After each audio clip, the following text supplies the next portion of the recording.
165 రోజుల నిరీక్షణ, ముంచేస్తున్న వేల ప్రశ్నలు, పట్టి పీడిస్తున్న 2 కేసులు.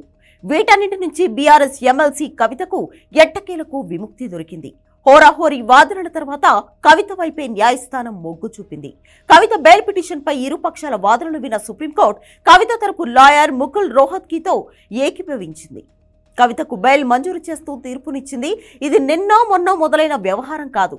2022 నవంబర్లో లిక్కర్ స్కామ్ లో కవిత పేరు ప్రస్తావనతో ఈడీ కవితను వెంటాడడం మొదలుపెట్టింది. ఢిల్లీ లిక్కర్ స్కామ్ లో 2022 నవంబర్ 25న 7గురిని నిందితులుగా పేర్కొంటూ ఈడీ ఛార్జ్ షీట్ దాఖలు చేసింది. ఇదే నెలలో నవంబర్ 30న ఈడీ రిమాండ్ రిపోర్ట్ లో కవిత పేరును కూడా చేర్చింది. ఆ మరుసటి రోజే ఈడీ రిపోర్ట్ పై కవిత తీవ్ర ఆరోపణలు చేశారు. తనను ఉద్దేశపూర్వకంగానే కేసులోకి లాగుతున్నారంటూ ఆరోపించారు. అదే వారంలో డిసెంబర్ 3 కవితకు సిబిఐ నోటీసులు జారీ అయ్యాయి. 6వ తేదీన విచారణకు రావాలని కవితకు నోటీసులు ఇచ్చారు అధికారులు. కానీ విచారణకు ఒక రోజు ముందు డిసెంబర్ 5న తాను విచారణకు రాలేనంటూ కవిత ఈడీకి లేఖ రాసింది. డిసెంబర్ 11 నుంచి 15 మధ్య తాను అందుబాటులో ఉంటానని చెప్పింది.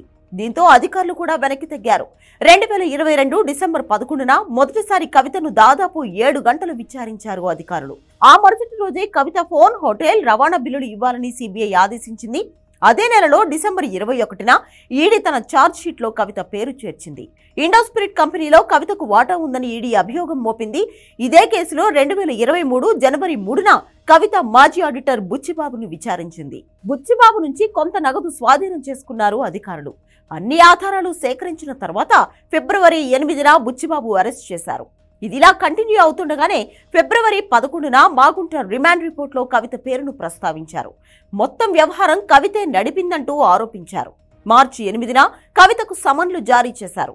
9వ తేదీన విచారణకు రావాలని ఆదేశించారు. మార్చి 11న దాదాపు 9 గంటలు కవితను విచారించారు ఈడీ అధికారులు. ఇదే నెలలో కవితను 2 సార్లు విచారించారు. మార్చి 20, 21 కూడా దాదాపు 10 గంటలకు పైగా కవిత విచారణ సాగింది. ఏప్రిల్ 12న లిక్కర్ కేసులో సురేష్ పేరును ప్రస్తావించారు. ఏప్రిల్ 29న బుచ్చిబాబు అప్రూవర్గా మారాడు. ఆ తర్వాత 2 రోజులకే కవితపై మరిన్ని కేసులు నమోదు చేశారు. మే 1న లిక్కర్తో పాటు అక్రమ భూములకు సంబంధించిన కేసులు నమోదు చేశారు. ఆ తర్వాత దాదాపు నెల రోజులు అధికారులు సైలెంట్ గా ఉన్నారు. తర్వాత మే 30న ఛార్జ్ షీట్ లో కవిత పేరు నిందితురాలుగా చేర్చారు. దాదాపు 3 నెలల పాటు కవితను మళ్లీ ఈడీ, సిబిఐ టచ్ చేయలేదు. దీంతో ఈ వ్యవహారంలో కవిత పాత్ర ఇక ముగిసిందని అంతా అనుకున్నారు. కానీ సెప్టెంబర్ 14న మళ్లీ కవితకు ఈడీ సమన్లు జారీ చేసింది. దీంతో కవిత సుప్రీంకోర్టులో పిల్ దాఖలు చేశారు. సెప్టెంబర్ 15న సుప్రీంకోర్టు తీర్పునిచ్చింది. సెప్టెంబర్ 26 వరకు కవితకు సమన్లు ఇవ్వొద్దని ఆదేశించింది. సెప్టెంబర్ 26న తన ఆదేశాలు అక్టోబర్ 20 వరకు పొడిగిస్తూ మరోసారి తీర్పునిచ్చింది. తర్వాత 2024 జనవరి 15న విచారణకు రావాలని కవితకు ఈడీ సమన్లు జారీ చేసింది. కానీ కవిత జనవరి 16న అధికారులకు రిప్లై ఇచ్చింది. తాను విచారణకు రాలేనంటూ లేఖ రాసింది.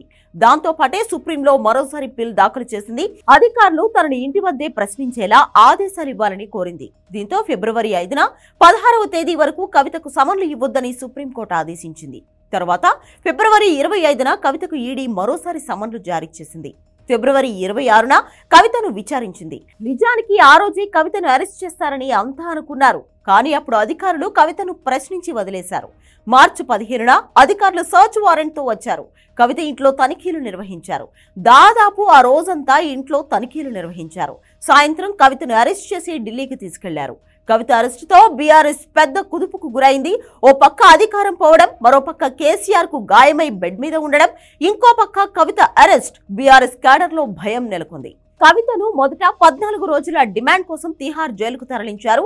అప్పటి నుంచి కవిత బెయిల్ కోసం ప్రయత్నిస్తూనే ఉన్నారు. అధికారులు కవిత బయటికి రాకుండా అడ్డుకుంటూనే ఉన్నారు.